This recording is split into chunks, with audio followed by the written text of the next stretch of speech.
I remember we had this family that they really didn't want to come to church. You know, it was Sunday morning. It was early. Like they'd rather just be in bed, and so we really enjoyed visiting them, and so we said okay, will you come? And they're like, okay, if you can maybe call us, wake us up, whatever.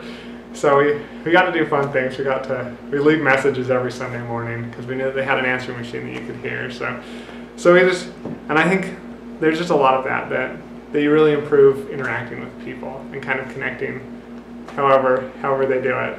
That same family had a companion that I guess that's one other thing that's really interesting is working with your companion using their strengths, because he was kind of a funny guy, and so what did he joked that if you don't show up to church, we're gonna show up on your roof and we're gonna wake you up for church one day.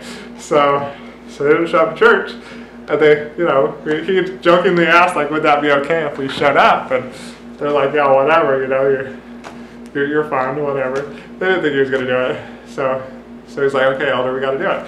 So he called up with this member and said, hey, can we borrow your ladder in your car?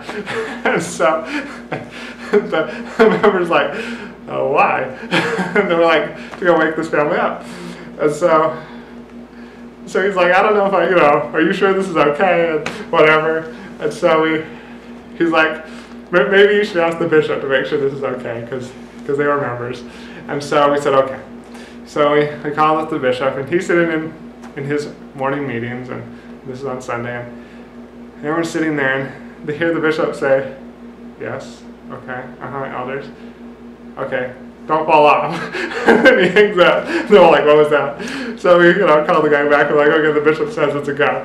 So we get in the car, and I give her about a 10-mile drive out. We drive out, and we put the ladder up to the house, and they were on the second story. So we climbed up, and we knocked on their window, and they were kind of in a daze because we actually couldn't wake them up. We woke the dog up first, and he started barking.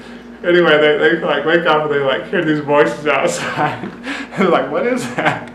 And my companion's like, are you coming to church? He's like, are you sure you're awake in there? And so anyway, so that was a lot of fun.